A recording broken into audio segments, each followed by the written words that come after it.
All right, chapter 21. Michael Perkins swallowed Hamster-saurus Rex.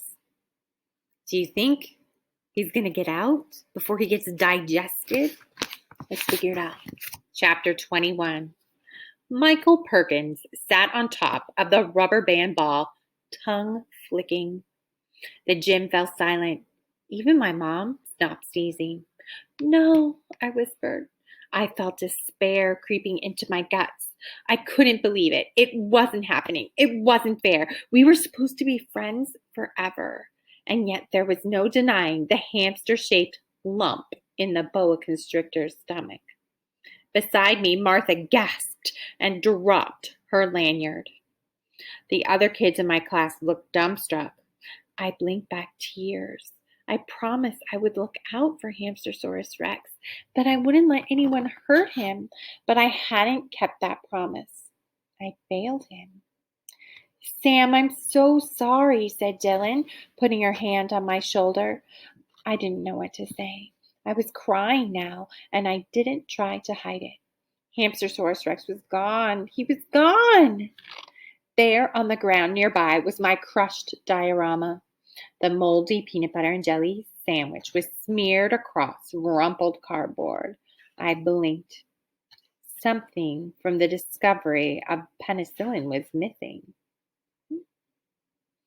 At that moment, Michael Perkins gave a weird hiccup and a strangled burp.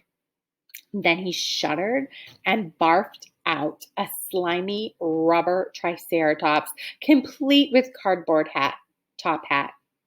The second lump in his stomach was Alexander Fleming. In the ruckus, he must have eaten the toy dinosaur. That meant that there he is, cried Tina Gomez. With a shimmer of orange, Hamster-saurus Rex appeared on the stage. He let out a triumphant roar. The whole class broke out in applause. But the battle wasn't over. In an instant, Michael Perkins was on him again.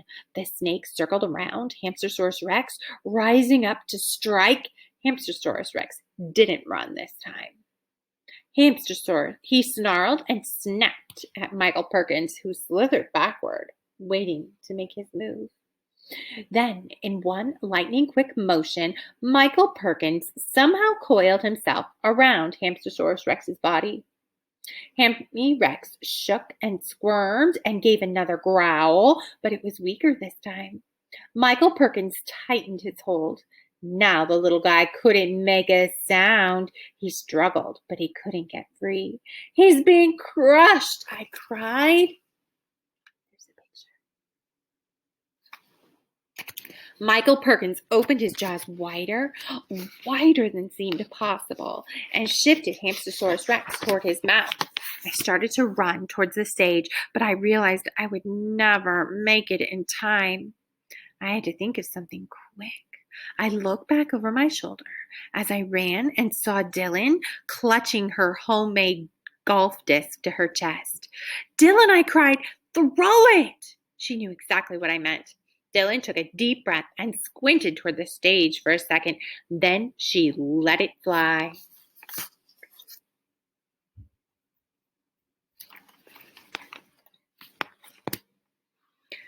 All eyes in the gym followed the disc as it cut a perfect line, 100 feet, straight through the air, and lodged in Michael Perkins's open mouth. Michael Perkins couldn't close his jaws. He flopped around on the stage, trying to dislodge the disc that stretched his mouth open. Hamster-saurus Rex wriggled out of the coils. Wow, D'Amato, said Coach Weeks. What a throw! See, Coach, it is a sport, said Dylan. Without the use of his fangs, Michael Perkins was helpless. He started to slither away, but Hamster-saurus Rex stomped on the tip of his tail, stopping him dead. With a roar of Jurassic rage, Hamster-saurus Rex chomped down hard on Michael Perkins's tail. Then he started to spin faster and faster. Soon, Michael Perkins was whipping around him like a rubbery propeller. At last, Hamster-saurus Rex released his bite. The boa constrictor sailed right out the window of the gymnasium. science night exploded.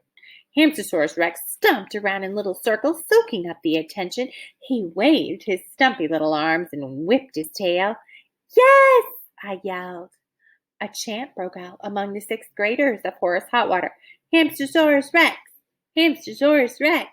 Hamster-saurus Rex! We have to find that snake, shrieked Roberta Fast as she rushed out towards the parking lot, dragging my poor sneezing mom and Topher, snapping pictures as he went with her.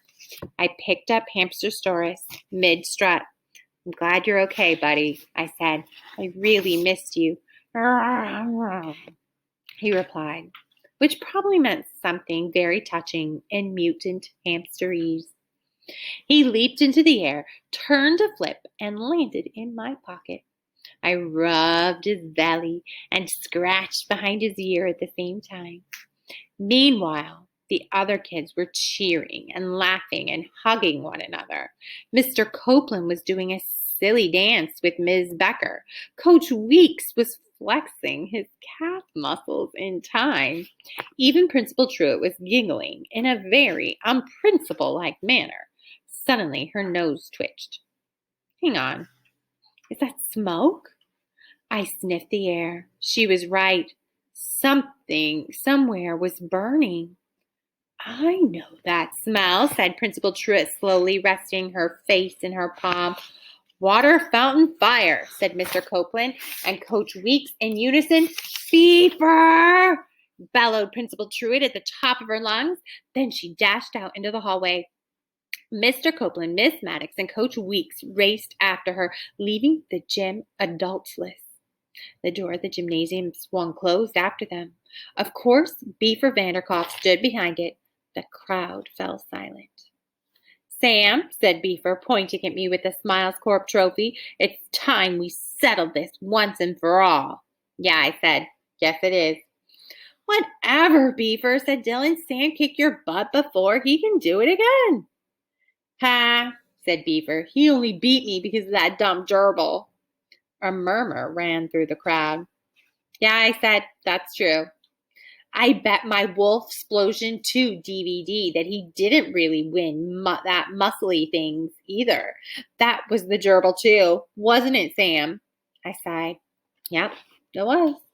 See, everyone, he's nothing. Pathetic. A total fraud, said Beaver. Just a weird loser with no friends who draws little pictures. The gym was quiet. The other kids stared at me now. Sam has friends, said Dylan, stepping forward. Yeah, said Martha, he does. Beaver winced at this. You humiliated me, Sam, said Beaver. Now it's your turn. The final revenge. I'm going to pound you in front of your precious gerbil and the whole school, and there's not a thing you can do about it. Hamster-saurus Rex snarled, ready to defend me. I put my hand on his chin. I put my hand on his head to calm him. You're right, Beaver, I said. I'm not very tough. You can definitely beat me up. Beaver gave a joyless yellow grin. He cocked back his fist to scare me. I didn't flinch. But even so, I said, I've decided I'm not going to be afraid of you anymore. What? Said Beaver. But you just can't decide to. Beaver, the weird thing is, I said, we're actually kind of alike. You take that back, said Beaver, horrified. We are, I said. Think about it. We're both into stuff that other people don't get. In my case, it's mutant hamsters and drawing little pictures. In yours, it's exploding werewolves and vandalism. Those things couldn't be more We don't quite fit in. We want people to like us, and it hurts our feelings when they don't. What?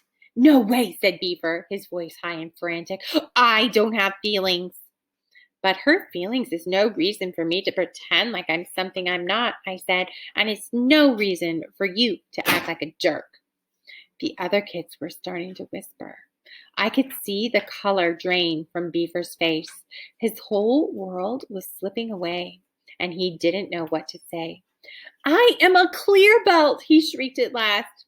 It's okay, man, I said, putting a hand on his shoulder. You don't have to lie about stuff anymore. I'm not lying, he said, his voice almost a sob. Clear belt. There's no such thing. Yes, there is. I I did the final test. You head-butted a rock in half. Is that what I said I did? Asked Beaver, licking his lips, eyes darting around nervously. Yeah, then I did headbutt a rock in half. Seriously, you don't have to. I did it and I'll prove it, said Beaver, and he held the trophy at arm's length with both hands. Everybody, watch this! And he headbutted the marble trophy as hard as he could. It made a painful thudding sound. See, said Beaver with a smug grin on his face. He held up the trophy. Sure enough, there was now a large crack down the middle. It had been broken in half. Clear, But before Beaver could finish his thought, he slumped to the ground, unconscious. All right, tune in tomorrow for chapter 22. Take care.